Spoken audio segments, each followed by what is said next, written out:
but I'm going to be talking today about a really important partnership that Jim did a nice job highlighting in his program, and he is one of our leading Minnesota-based trainers in the RF- program.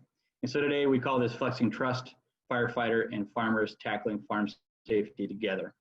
I'm presenting today, the PI of the project, but we have a large team, so I present on their behalf. I do wear a number of hats, all of which I think help guide the discussion today, and hopefully will be relevant to the audience and any questions we might have. Like I said, we've got a team that crosses the country, mostly based in Marshfield, Wisconsin at the National Farm Medicine Center. That top row is principally that team there. And then on the bottom row, we have a great group of consultants that span from Washington all the way to New York, through the Midwest and Pennsylvania.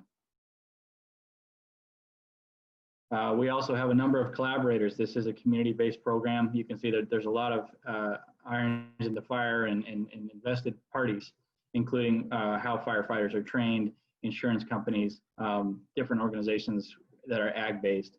And so the kind of messiness of great collaboration sometimes will lead us to the end of the discussion, where I'll talk a little bit about how the RF- program has evolved. But nonetheless, great partners make great programs.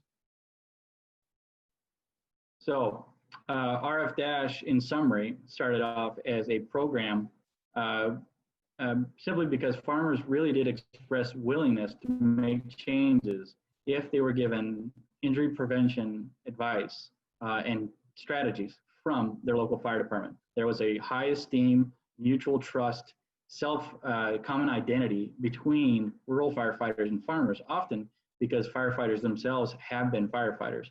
And this is really critical because we don't have a mass amount of interventionists to go to individual farms, build relationships of trust, and start influencing that behavior change that Jim was bringing up. But the people that seem really well positioned to do so are rural firefighters. And so the program is designed to equip them with agricultural health and safety knowledge, as well as some tools to help them put these practices onto the farms, into practice. We've done 4 Train the Trainer of events, mostly in the Midwest, but you can see that we're starting to get spots of trainees in other locations in the state.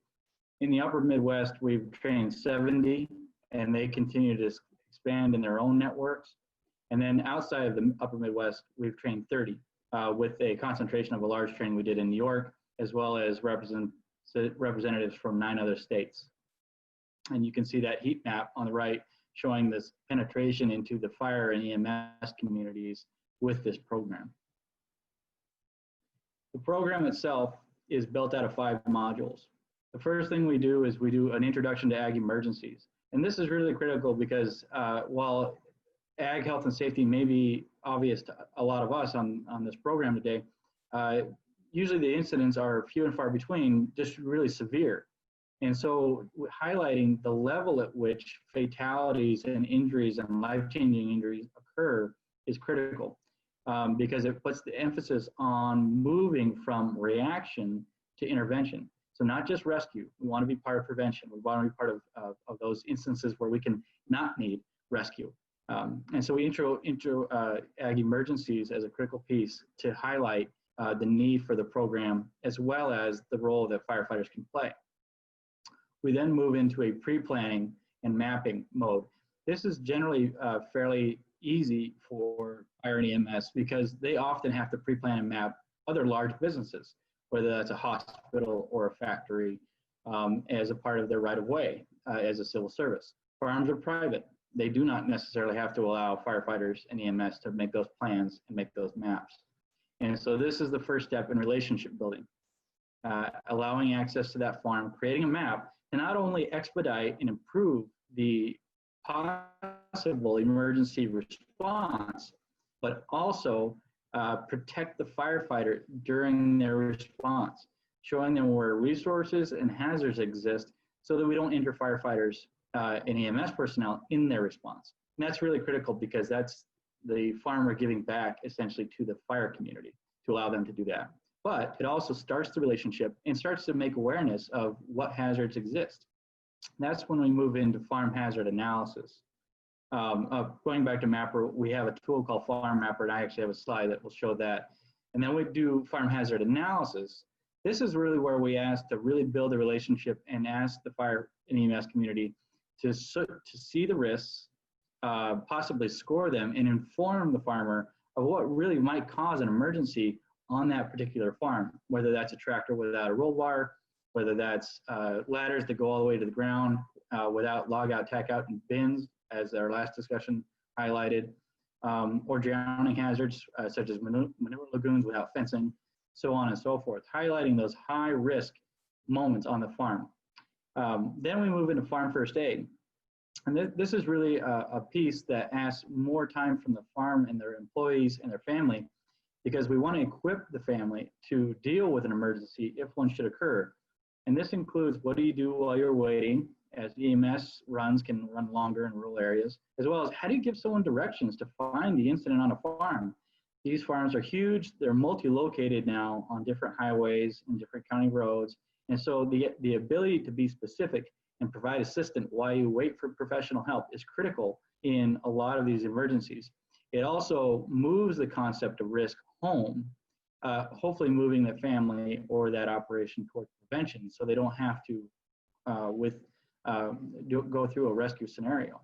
And then lastly, we teach them how to reach out to the farm community. This is a new relationship we're asking firefighters to do. So it's not obvious and it's not plain that they can go and just simply ask to go walk on a farm. Farms are homes, private homes, and they're businesses that protect their intelligence and the way they do their business. And so there really is a critical piece where we want the fire community to introduce themselves and get to know those farms. The training itself is fairly simple. It's 8 hours of training, 4 hours in the classroom, and 4 hours on a local farm applying a lot of these methods.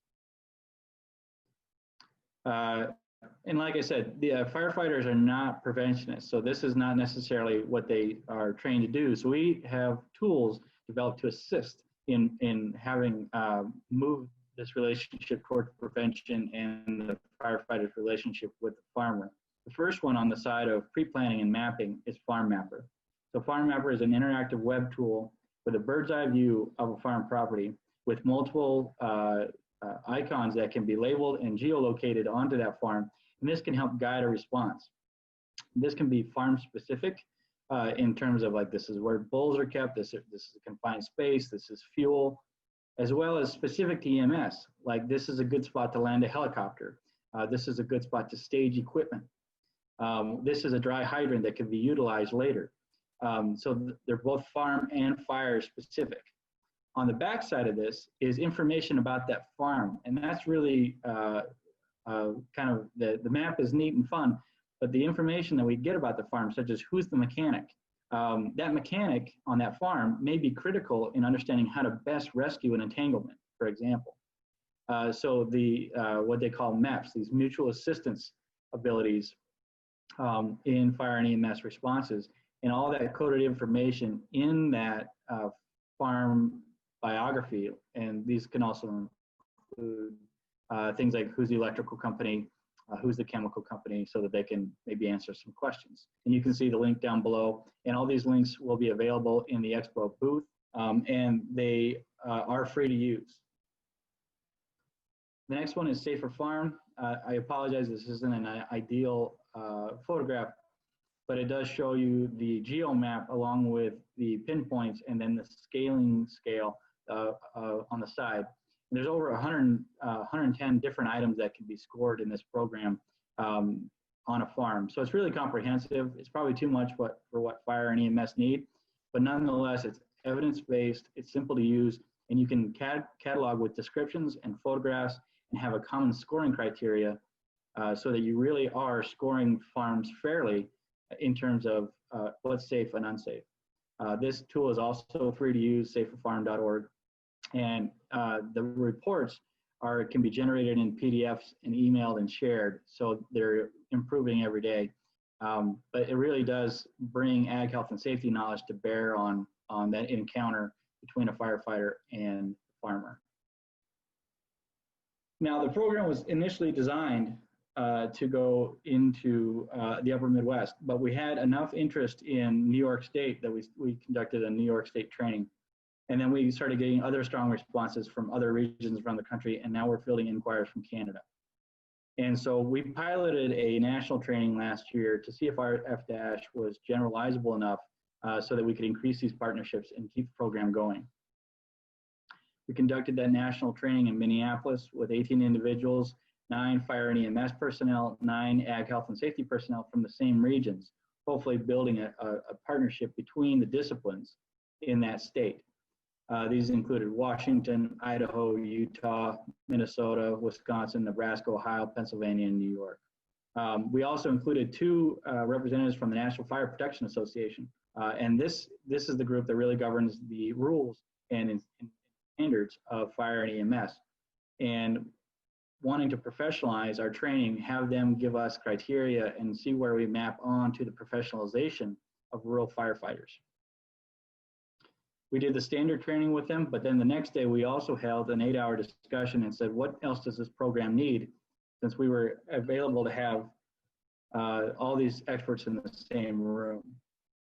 The results, the complicated branding, I showed you all the partners we have, and that complicates the image. And so they asked us, can you simplify what RF- looks like as a program so it makes sense to firefighters and farmers and those 2 groups first and foremost. Of course, sustainability, the NFPA standards, and an online presence. I'm out of time. We're about 12 minutes in. So I'll quickly just share. You can see our old logo on the top right-hand side. We have new logos that we're working with here, as well as marketing data to help us really understand the reception of our program. And this should help all the trainers that we have trained expand their network so that they don't need to rely on us to consistently explain the hows and whys. And so this really empowers these new philosophies and these new logos and images help empower our trainers to expand their network. Here's an example of a concept description that we can share now. RF- is dedicated to improving safety on farms in the U.S. by bringing together farmers and local first responders. Very basic, but it took that outside marketing conceptualization to really build on that. Here's an example of a poster that we would love to share with firefighters in their firehouse, reminding them that we're doing prevention. So some fight fire with fire, we fight it with farmers, doing that prevention work. And I'll just quickly go through these. This is another poster, Safe Farms, Build Safe Communities. And again, just reinforcing that there's an ability to improve a community's overall health and safety, starting with farm as a category. We have some future efforts. We're working on a train the trainer manual. We want to continue to merge into the national standards of firefighting, and then a dedicated website so that we can start doing a password protected community where these firefighters can assist each other and support one another in their efforts. Our funding acknowledgement and our website highlight video that's very useful. But visit our RF-Expo booth. That's the link, and I'm sure it'll be in the chat as well. In there, we'll have contact information, websites, resources, testimonials, and we're happy to field any questions now during the presentation or afterwards if they should arise. So I apologize for going over. I actually try to talk less now that I don't have control of my right side of my face, but I'm done. Thanks so much for having me. Thanks for being here, Cap. This is kind of how it goes when we have a lot of good things to talk about, but great presentation and messaging on prevention. It's what we love to see.